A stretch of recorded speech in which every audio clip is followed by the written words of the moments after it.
Welcome to achieve it with JoJo. इस video में हम सॉल्व करने वाले हैं एनसीईआरटी क्लास 12th मैथमेटिक्स की एक्सरसाइज 7.2 के क्वेश्चंस और साथ ही साथ में हम इसकी इंट्रोडक्शन भी देखेंगे। तो जैसे ही हम एक्सरसाइज 7.1 ख़त्म करते हैं हमारे पास आगे आते हैं methods of integration. Basic integration अभी हम कर चुके हैं कि इंटीग्रेशन फार्मूला अप्लाई कैसे करते हैं और कैसे हम उस फार्मूले को अप्लाई करके इंटीग्रेशन निकालते हैं। अब जो थोड़ी कॉम्प्लेक्स इंटीग्रेशन आती जाएगी उसके लिए हमारे पास मेथड्स है। यहाँ पे कौन कौन से मेथड है? इंटीग्रेशन बाय सब्स्टिट्यूशन, कुछ सब्स्टिट्यूट करके, integration by using partial fractions का यूज़ करके, एंड इंटीग्रेशन बाय पार्ट्स। ठीक है, ये 3 टाइप के मेथड्स। तो फर्स्ट जो 7.2 एक्सरसाइज है वो बेस्ड है इंटीग्रेशन बाय सब्स्टिट्यूशन मेथड पे। ये मेथड क्या है ये हम एक एग्जाम्पल से समझेंगे। ठीक है, पहले आप ये भी देख लो। यहाँ पे इस एक्सरसाइज के स्टार्टिंग में आपको ये फॉर्मूले देखने को मिलेंगे एनसीईआरटी में। तो ये सारे फॉर्मूले आपको लर्न होने चाहिए। आप वीडियो पॉज कर सकते हो और इसको फटाफट से लर्न कर लो और फिर रिज्यूम करो। सो अब हम सीखते हैं इंटीग्रेशन बाय सब्स्टिट्यूशन मेथड। ये क्या मेथड है, कैसे हम इसको यूज़ करते हैं, कहाँ पर यूज़ करते हैं, और थोड़ी बहुत ट्रिक्स पे डिस्कस करेंगे। क्वेश्चन से समझेंगे। ठीक है, तो यही वाला एग्जाम्पल लिया है मैंने। यही क्वेश्चन में आपका फर्स्ट क्वेश्चन है, एक्सरसाइज का फर्स्ट क्वेश्चन। इसको आपने इंटीग्रेट करना है। तो फंक्शन यहाँ पर आप देख लो, फंक्शन क्या है ये देखो। यहाँ पर 2x/1 + x², ये आपके पास फंक्शन है। ये मैंने वैसे करके ये आगे लिख दिया है, लेट i = जैसे आप पिछली एक्सरसाइज में भी लिखते थे। इसको नाम दे दिया इंटीग्रल को और इसकी इंटीग्रेशन कर दिया। ठीक है, तो अब सब्स्टिट्यूशन मेथड क्या है सबसे पहले आप ये समझो। कहीं पे भी आपको इस तरह का फंक्शन दिखेगा कि जिसको डिफरेंशिएट करके कोई और चीज़ आएगी और वो चीज़ भी आपके फंक्शन में, क्वेश्चन में प्रेजेंट होगी। ठीक है, मतलब कि फॉर एग्जांपल यहाँ पर आप देखो 1 + x² को अगर आप डिफरेंशिएट करोगे, ठीक है, इसको डिफरेंशिएट कर लो विद रिस्पेक्ट टू x, तो क्या आएगा? 1 का डिफरेंशिएशन तो 0 होता है, x² का डिफरेंशिएशन इज 2x। ठीक है, तो ये अल्टीमेटली 2x आ गया। तो 2x क्या इसमें प्रेजेंट है? बिल्कुल, यहाँ पर देखो, यहाँ पर प्रेजेंट है। ठीक है, तो कहीं पर भी अगर ऐसी सिचुएशन बन रही हो, कैसी सिचुएशन कि अगर आप किसी एक फंक्शन को, ये 2 फंक्शंस मान सकते हैं ना, एक x फंक्शन है और एक ये, मतलब किसी पार्ट को अगर आप डिफरेंशिएट करोगे उस क्वेश्चन के, उस इंटीग्रेशन के थोड़े से पार्ट को डिफरेंशिएट करोगे, तो वहाँ पर कोई ऐसा पार्ट बन जाएगा जो कि ऑलरेडी प्रेजेंट होगा यहाँ पर। ठीक है, तो उस चीज़ को हम कर देंगे सब्स्टिट्यूट। सब्स्टिट्यूट करने का क्या मतलब है कि हम उसको पूरा ही रिप्लेस कर देंगे। ये हमने इतनी बड़ी चीज़ लिख करके इंटीग्रेट करना ही नहीं है। हम बोलेंगे कि हमने थोड़ा सिंपल मेथड यूज़ करना है। वो ये है कि हम इसको एक छोटा सा, इतना बड़ा सा ना रख करके एक छोटा सा t मान लेते हैं। ठीक है, लेट बोल दो या पुट बोल दो, put this thing equal to t। ठीक है, अब t तो हमने पुट कर लिया, मतलब अब क्या कर रहे हैं कि हम x वेरिएबल नहीं रख रहे हैं, अब हम किसी और वेरिएबल में चेंज कर रहे हैं इस पूरे को। यहाँ पर हमने ये x में चेंज कर दिया, तो ये वाला x और dx भी चेंज होना चाहिए। ठीक है, मतलब ये पूरी चीज़ हमने किसी और ही वेरिएबल में चेंज कर दी, सब्स्टिट्यूट कर दिया हमने कोई और चीज़। ठीक है, क्यों? आसान बनाने के लिए। अब यहाँ पर देखो 1 + x² को t पुट किया, इसको डिफ्रेंशिएट कर दोगे तो क्या आ जाएगा? 0 2x। ठीक है, और यहाँ पर dx = dt। इस तरह से दोनों तरफ डिफ्रेंशिएट कर दिया, डिफ्रेंशिएटिंग बोथ साइड्स। ठीक है, तो ये 2x dt आ गया अल्टीमेटली, 2x dx आ गया अल्टीमेटली dt के इक्वल। ठीक है, तो अब ये सारी चीज़ें हमने निकाल दी है, यहाँ पर निकाल के रख दी है सारी चीज़ें। तो जो जो हम सब्स्टिट्यूट कर सकते हैं हम यहाँ पर वो चीज़ें हम सब्स्टिट्यूट कर लेते हैं। देखो ध्यान से देखना। ठीक है, थोड़े और क्वेश्चंस प्रैक्टिस करते जाएंगे तो आपको ये बहुत अच्छे से आ जाएगा। यहाँ पे ये 1/x² तो हमने सीधा ही कह दिया था कि इसको कर दिया पुट t, ये चीज़ हो गई t पुट। अब ऊपर 2x dx है, ये चीज़ किसके इक्वल है? dt के, तो हम यहाँ पर dt लिख सकते हैं। और आपको पता है कि 1/t की इंटीग्रेशन क्या होती है, log of modulus of t plus some constant c। ठीक है, तो अब यहाँ पर हमारा इंटीग्रेशन निकल गया। देखो 2 स्टेप्स में ही हमारा इंटीग्रेशन निकल गया, कितना इजी था। अब हमारा इंटीग्रेशन निकल चुका है, तो हमें आंसर तो हमारे इसी फॉर्म में होना चाहिए, एक्स की फॉर्म में। तो अब हमने क्या किया कि टी जो हमने अपने आप से सिंप्लीफाई करने के लिए मान लिया था, वो हमने वापस रख दिया कि हमारा काम हो चुका है अब टी का, अब हम इसको वापस रख देते हैं। ठीक है, और हमारा ये चीज़ आ गई आंसर। ओके, और कई जगह पे आप देखेंगे कि ये चीज़ ग्रेटर देन है, तो हम ये ऑलरेडी पॉजिटिव चीज़ है, तो हम इसको ऐसे ही भी लिख सकते हैं, बिना मॉड्यूलस के भी लिख सकते हैं। ठीक है, प्लस सी आंसर, दोनों में से कोई भी आंसर लिख दो। ठीक है, तो यहाँ पर एक बार फिर से देखो ओवरव्यू कि इंटीग्रेशन में, इंटीग्रेशन बाय सब्स्टिट्यूशन मेथड में होता क्या एक्चुअली। हम वहाँ पर यूज़ करते हैं इंटीग्रेशन बाय सब्स्टिट्यूशन जहाँ पर कोई ऐसी सिचुएशन बन रही हो कि उसका डिफरेंशिएशन भी प्रेजेंट हो क्वेश्चन में ही। ठीक है, तो यहाँ पर इसका डिफरेंशिएशन भी प्रेजेंट था, और पूरी एक्सरसाइज में आपको इसी टाइप के क्वेश्चंस मिलने वाले हैं। सो यहाँ पर इसका डिफरेंशिएशन भी अवेलेबल था, तो हमने इसको टी पुट कर दिया, और यहाँ पर पूरी की पूरी सारे एक्स को हमने टी की फॉर्म में लिख दिया। अब इंटीग्रेशन आसान हो गई, तो हमने फटाफट से इंटीग्रेट कर दिया, इंटीग्रेशन आ गया, तो हमने वापस टी को उसी की फॉर्म में लिख दिया, एक्स की फॉर्म में जो थी ओरिजिनली। ठीक है, और ये आ गया हमारा आंसर। नेक्स्ट क्वेश्चन से थोड़ा और 2-3 क्वेश्चन से आप अच्छे से समझ जाओगे। नेक्स्ट क्वेश्चन करते हैं। क्वेश्चन नंबर 2 में पूछा है लॉग एक्स का होल स्क्वायर ओवर एक्स। ठीक है, तो इंटीग्रल क्या है, इस चीज़ का इंटीग्रेशन निकालना है। ठीक है, अब यहाँ पर आप देखने की कोशिश करो कि किस चीज़ का डिफरेंशिएशन करोगे। अब मैं आपको एक सुपर सी ट्रिक बताती हूँ। जब भी कोई ऐसा टाइप का क्वेश्चन आएगा ना आपके पास, आपने देख लेना है जो सबसे कॉम्प्लिकेटेड सी चीज़ होगी ना, उसको पहले एनालाइज कर देना है कि कहीं उसका डिफरेंशिएशन तो नहीं बन रहा है। तो यहाँ पे कॉम्प्लिकेटेड सी चीज़ लॉग एक्स दिख रही है। ठीक है, तो लॉग एक्स का डिफरेंशिएशन 1/x होता है। 1/x भी प्रेजेंट है, 1/x प्रेजेंट है ना, दिख रहा है आपको। इसको हम ऐसे लिख सकते हैं ना, इंटू 1/x। सो 1/x भी प्रेजेंट है, तो हम log x को पुट कर सकते हैं, सब्सटीट्यूट कर सकते हैं। log x को हमने क्या पुट कर दिया, t। इसका differentiation 1/x dx equal to dt। ठीक है, तो अब यहाँ पर देखते हैं कैसे ये काम आएगा। यहाँ पर देयरफॉर i इक्वल टू, ये पुट वाली इक्वेशन, ये चीज़ें हमने लिख दी कि हमने ये पुट कर रहे हैं। log x को पुट कर दिया t, तो ये आ जाएगा, ये चीज़ आ जाएगी t का स्क्वायर 1/x dx। ये चीज़ क्या है, dt के इक्वल है।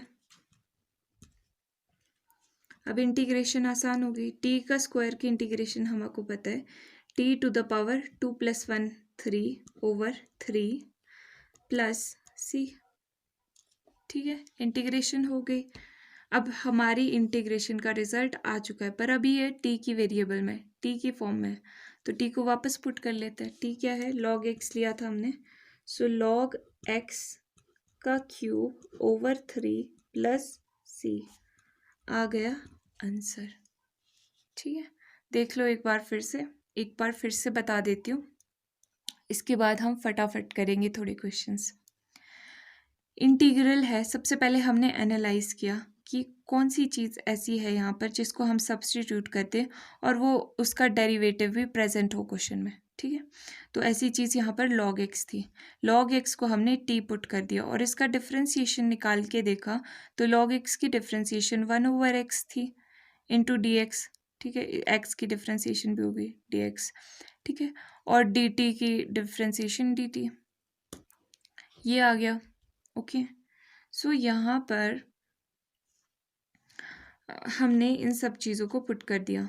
log x की जगह t पुट कर दिया, तो log x का होल स्क्वायर था, t का होल स्क्वायर आ गया 1/x dx, ये चीज़ हमारी इसके इक्वल आ गई। हमेशा ही आपके पास ऐसा होगा कि dx के साथ कुछ ना कुछ आएगा जो कि dt पुट हो जाएगा, पूरा का पूरा ही dt पुट हो जाएगा, ठीक है। तो ये चीज़ सब्सटीट्यूट हो गई और इसने हमारी इंटीग्रेशन को ईजी कर दिया।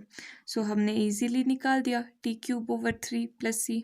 सो ये ईजीली हमारे पास आ गया एंड देन हमने वापस से इसी फॉर्म में लिख दिया, क्योंकि आंसर हम इस फॉर्म में तो नहीं लिखेंगे ना, टी क्या है क्या पता, आंसर तो इसी फॉर्म में लिखेंगे। तो सिर्फ हमने इजी करने के लिए पुट किया था, तो ये आंसर की फॉर्म में हमने लिख दिया।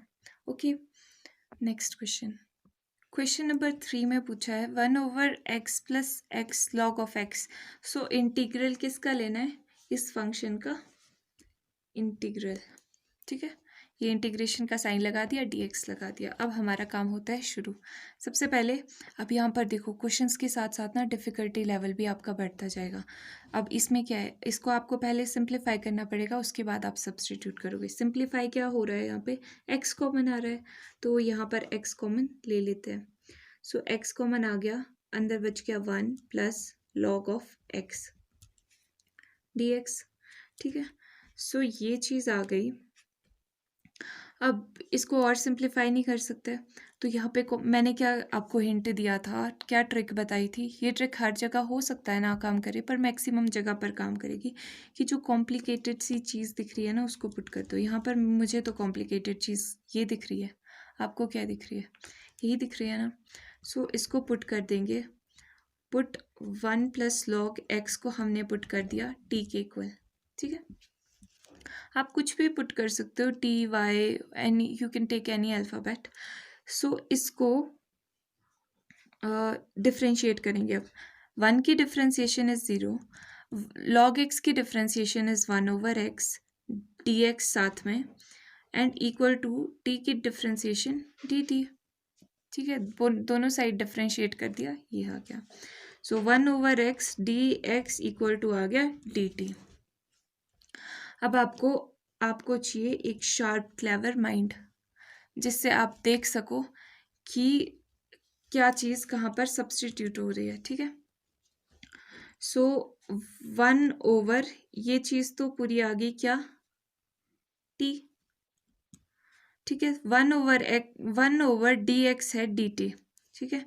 सो 1/x कहीं पे है, बिल्कुल है, ये देखो 1/x dx, ये चीज़ क्या है, 1/x dx dt के इक्वल है, देख पा रहे हो ना आप। सो ये आ गया dt। तो अब 1/t dt इजीली आप निकाल सकते हो। इसकी इंटीग्रेशन होती है log(mod) t + c। All right, so अब t को वापस रख दे, इसकी इंटीग्रेशन तो आ गई। सो t को जब हम वापस रखेंगे तो ये आ जाएगा log(mod) t की जगह पे किसकी जगह पे किया था, t क्या है, 1 + log(x) है, 1 + log(x), ठीक है, प्लस c। ये आ गया आपका आंसर। सो देख लो एक बार क्या किया है हमने, यहाँ पर देख लो। सो हमने यहाँ पर सबसे पहले सिंप्लीफिकेशन की थोड़ी सी, फिर हमने इस चीज़ को पुट कर दिया, सब्सटीट्यूट कर दिया, t डिफरेंशिएट कर दिया, तो ये कोई टर्म भी आ गई हमारे पास कि dx को भी हम dt की टर्म में लिख सके। तो बाकी जितने x वाले वेरिएबल्स थे वो भी सब्सटीट्यूट हो गए और हमारा आंसर आ गया सिंपल इंटीग्रेट करके। Now next question, question number 4 में आपके पास इंटीग्रेट करने को दिया है sin of x sin cos x। अब इसमें क्या पुट करें, देखो बताओ क्या चीज़ पुट कर सकते हैं।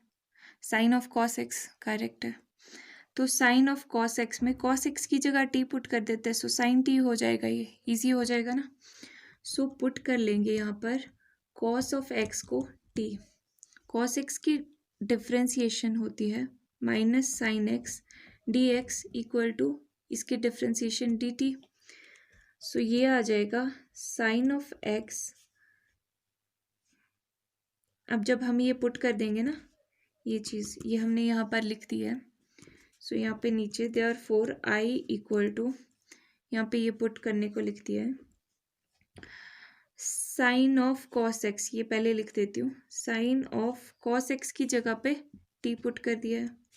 अब ये आया है minus sine x D x, sine x भी है यहाँ पे, डी एक्स भी है, ठीक है, बट माइनस नहीं है। तो साइन एक्स डी एक्स को हम क्या पुट कर सकते हैं, माइनस दूसरी साइड चला जाएगा, माइनस डी टी। सो यहाँ पर माइनस डी टी हमने इसको पुट कर दिया। अब थोड़ा सा सिंप्लीफाई होगा, minus sine t d t equal to sine t की इंटीग्रेशन होती है minus cos t plus c. So minus minus become plus, cos t plus c, t की जगह पर वापस पुट कर दो कॉस एक्स, सो ये आ गया cos of cos x plus c, and this is our answer यहाँ पर। सो यहाँ पर भी आप देख लो, इसके बाद थोड़ी और स्पीड हम बढ़ाएंगे। क्या हुआ यहाँ पर, ये चीज़ थोड़ी सी कॉम्प्लिकेटेड दिख रही थी, तो इसमें हमने देखा कि इस कॉम्प्लिकेशन को हम कम कर सकते हैं, साइन टी ले लें इसको, तो टी, ये चीज़ पूरी टी ले लेते हैं, ये टी ले ली, ठीक है, और ये हमने डिफ्रेंशिएट करके निकाल दिया और फिर पुट कर दिया। बस हमने सिंपली पुट करना है, रिप्लेस करना है हमने चीज़ों को इजी बनाने के लिए। सो ये हमने रिप्लेसमेंट की, साइन टी और ये चीज़ माइनस टी टी की इक्वल थी, ठीक है। तो अब हम थोड़ा और फास्ट करेंगे, 5th क्वेश्चन। और हाँ, अब मैं ऐसा ये एक साइड को लिख दूंगी और ये यहाँ पर चलती रहेगी इंटीग्रेशन, तो आप देखते रहना, ठीक है। मतलब आपने जब एग्ज़ाम में आएगा ना, तो आपने इसी तरह से लिखना है बिल्कुल, कि पहले ये यहाँ पे सिंप्लीफाई कर देना है, फिर पुट करके लिख देना है, फिर उसके बाद थोड़ा स्पेस दे करके यहाँ से स्टार्ट करना है। अभी मैं डायरेक्टली करती जाऊँगी, देखो 5th करते हैं। क्वेश्चन नंबर 5th में पूछा है sine a x plus B cos a x plus B, इस चीज़ की हमें निकालनी है इंटीग्रेशन। सो अब क्या पुट करें, वी विल पुट साइन और कॉस कोई भी कर लो, ठीक है, दोनों ही एक जैसे है, साइन की भी डिफ्रेंसिएशन कॉस होती है, कॉस की भी साइन होती है। सो पुट साइन पुट कर लेते हैं, a x plus b equal to t put कर लेते हैं। इसको डिफ्रेंशिएट करेंगे तो क्या आएगा, साइन की differentiation is cos a x plus b, and chain rule लगेगा, इसकी डिफ्रेंशिएशन होगी। सो यहाँ पर b तो कांस्टेंट है, इसकी तो 0 होगी, a into d x over d x is 1 equal to d t over d x. So d x दूसरी तरफ से लिख सकते हैं हम, cos a x plus b, ये a पहले लिख दिया, d x equal to d t. All right, so अब सब्सटीट्यूशन करते हैं, यहीं पे कर रही हूँ। अब ये मैं ऐसे करके कर दिया करूँगी साइड में, आपको बिल्कुल फॉर्मेट से लिखना है, ठीक है। Sine a x plus b को कर दिया put t, and cos a x plus b को क्या पुट किया, को cos a x d t, but a भी तो है, सो ए दूसरी साइड चले जाएगा, तो 1 ओवर ए हो जाएगा, 1 ओवर ए डी टी आ गया। इसकी इंटीग्रेशन होगी इस चीज़ की, यहाँ पर t raise to power 1 + 1 over 1 + 1 2 plus c, यानी कि 1 ओवर ए टी का स्क्वायर बाय 2 प्लस सी, यानी कि 1 over 2 into a 2a, t का स्क्वायर, अच्छा टी किया था हमने put sine square a x plus b plus c. अब इसको थोड़ा और सिंप्लीफाई भी कर सकते हैं हम, यहाँ तक भी रहने दे सकते हैं। साइन स्क्वायर क्या होता है, साइन स्क्वायर एक्स होता है equal to 1 minus cos 2x over 2 के इक्वल। सो हम ये चीज़ पुट कर देंगे, ये ट्रिग्नोमेट्री का फॉर्मूला है, ये आपको आना चाहिए, 1 माइनस कॉस 2 एक्स की जगह पर क्या चीज़ है, ये चीज़ है, ax plus b whole over 2 plus c. 2 into 2 becomes 4. 1 minus cos 2ax plus b, ये चीज़ आ गई, plus c, and this is your answer. In fact इसको भी आप थोड़ा सा और आगे सॉल्व कर सकते हो। कैसे? यहाँ पर देखो, जो आपकी एनसीईआरटी में दिया हुआ है, सो दैट आप ऐसा ना बोलो कि हमसे और सॉल्व नहीं हो रहा है, सिंप्लीफाइड नहीं हो रहा है। प्लस सी, सिंपल ब्रैकेट ओपन किया है। अब यहाँ पर देखो, ये चीज़ कांस्टेंट है, 1/4 ए इज़ कांस्टेंट, ये चीज़ कांस्टेंट है, ये चीज़ भी कांस्टेंट है, तो इसको मैं इसी कांस्टेंट में इंक्लूड कर दे सकती हूँ। सारे कांस्टेंट एक ही लेटर से हम डिनोट कर सकते हैं ना, चाहे कितने भी हो। तो यहाँ पर सी, या फिर आप ऐसे कर दो कि ये वाले जो कांस्टेंट है इसको C1 से डिनोट कर दो, अगर आपको फिर भी ऐसे ही लग रहा है। तो यहाँ पर सी क्या है, वेयर सी इज, ऐसे लिख लो, where c is equals to 1/4 a plus C1। ठीक है, इस तरह से आप लिख दो और ये आ गया आपका आंसर। सो यहाँ पर मैं जूम आउट कर देती हूँ, आप ये देख लो, ये है हमारा पूरा का पूरा क्वेश्चन। इसमें हमने यहाँ पर इस चीज़ को पुट किया, क्या टी पुट कर दिया और इसका डिफ्रेंशिएशन 1/a/dt, इसका डिफ्रेंशिएशन करके ये चीज़ आ गई। सो हमने यहाँ पे सारी चीज़ें सब्स्टिट्यूट करके इसको सिंप्लीफाई करके, और ये आ गया आंसर। सो अभी के लिए आप ये जो 5 क्वेश्चंस मैंने कराए हैं, इसको बिल्कुल अच्छे से प्रैक्टिस करो और इसको समझ लो, क्योंकि जब तक आपको इतना सा समझ नहीं आएगा, यही सब चीज़ें होने वाली आगे भी। ठीक है, फिर ये सब चीज़ें जैसे ही आपको समझ आ जाएगी, फिर हम आगे प्रोसीड करेंगे और नेक्स्ट वीडियो में हम सारे के सारे क्वेश्चंस कर लेंगे। ठीक है, सो आप प्रैक्टिस करते रहो। Okay, bye bye.